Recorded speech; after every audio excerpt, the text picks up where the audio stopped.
Alright. Okay. Call upon the opposition leader to begin the case. Here.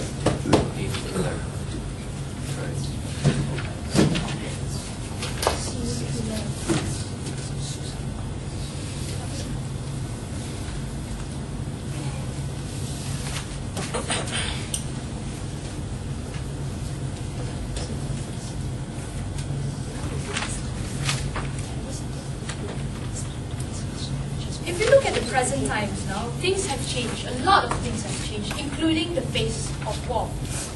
Now, before I begin, let me ask or pose a few questions. Why Palestine? Why do we need drones within Palestine? As in, when I say we, Pakistan, when I say we are the states, the US. Why do we need to send drones to Pakistan? We see that, and this would be our stance, that it is a necessary strategy for the US to send out drones, and it is one of the better strategies when we are fighting a war that is not in our home. We see that this is a strategy to win the modern present war conflict and to eliminate threats, including terrorists, namely the Taliban and their Al-Qaeda, who have been shifting their bases into Pakistan. Now, before going on to my substances, I will have two. The first, which is drones. It is not a heartless tool, and there are also two sides of the story. And next, which I will be focusing on the positive. And next is the restrained use of drones. That will be my second point. But before further elaborating, let me tell you why do we need drones? Here, Pakistan is not the home of the United States, America army. It is not our terrain. It is a different, vastly side of the world. So here we have to see, why do we want to use drones? We do not want to risk our own military soldiers' life, as we do place a high value in life. Now, why drones?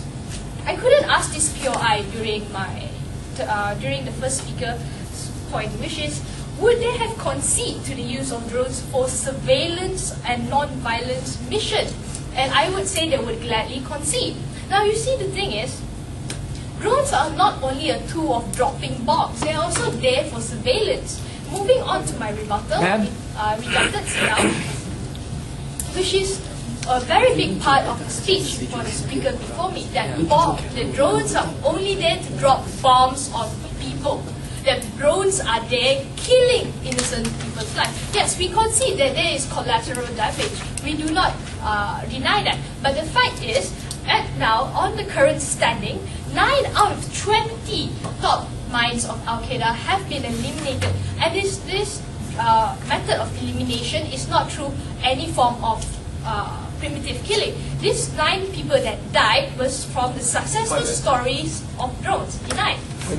Now, also, that the first speaker came here and said that Palestine is extremely hostile to our people. They're extremely hostile to the US Army. So why do you think we would like to send our own troops into such terrain, into such situation, where we see that we have the disadvantage? Therefore, we see that drones are a mere perfect strategy in the current times to eliminate the threats that we see damaging or threatening to our country. Before I move on to my substantive, yes, Sophia. But there is another 11 out of 20 people who not yet died. Who died, and just increase more terrorists, as I mentioned earlier, because their family died and they're just gonna take up the place. Now you see here, what I want to focus on is that 9 of these successful killings are because of drones. Maybe the other 11 could have been poisoning. Maybe the other 11 could have been like natural death or confrontation killings. You see, we do not know, and they did not provide us the statistics for it. So we say that this is true, a very big possibility, or not, it's a very big statistic figure there, that 9 of 20 is a successful drone. Denied. Moving on to my first substantive, drones. It is not a heartless tool, and there's two sides of the story. Now, moving on and focusing my substantive on surveillance. You see, drones is not just launched with a push of a button like what you see in our papers. I'll take after my point. Thank you. it is a complicated process. How is this process made? Let me take you through the steps. Lawyers are hired by the CIA. There are 9 lawyers hired, and at the counter-terrorist centers, 10 lawyers are there discussing the matter of whether we should preserve or we should send out this attack. It is not say, hey, I feel lucky today, let me just push the button. No, it is not done in such a way. These 10 lawyers are highly educated, and the CIA themselves personally chose them. And these 10 lawyers would then debate in this conference. Not what you're having here. They would debate and say whether it is a benefit for the states and also not as damaging, that should we send these drones out. And if the situation proves that this is indeed damaging, they will call off the mission. This is how drones are sent out. Let me finish first. Just one more sentence. You see that drones are not just a mere bombing, it's not just a mere tool of throwing bombs at people. We are using this as a surveillance also. Drones, which the government has strongly rejected and only painted you one side, a very small side of the picture. Why does only the bomb droppings get the attention? This is due to the fact that they will only, of course, press likes drama, right? So this, yes, we do already concede that there have been innocent life lost. Oh yes, Logan.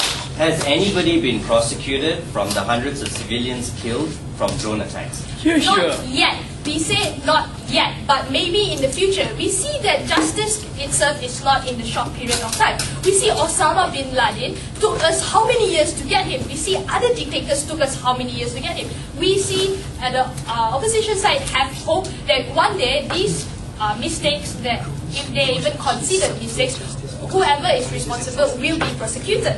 Now, moving on to my second point, which is the restraint of drones. Now, let me take you back in 2011, when NATO placed a strict emphasis of not sending out any drones. And this emphasis was also conceded, and the US decided to take it on. Why? Because yes, there was a mistake that happened in the strategy. A lot of people's lives were lost. So what happens that the US decided to take a step back. We decided to be the bigger people. Yes, even though we are indeed risking our own soldiers' life, but we stopped our drone attacks, even though we could have easily win the war that if we wanted to. But we stopped. You see, drones are not there just as a mere tool. The people who practice or send out these drones are also people too. They are not heartless cold animals. So there is also restraint in the usage of drones. Therefore, what have the opposition, especially the opening, presented to you? We presented that one, drones have 2 sides and it's not just merely a tool. And 2, the restraints of drones are still there. And 3, if the government like to come here and debate about saying, you know, people won't get prosecuted, we as the opposition strongly believe that there is hope in the future for these people to be prosecuted soon. It will just take time. Thank you. All right. Here.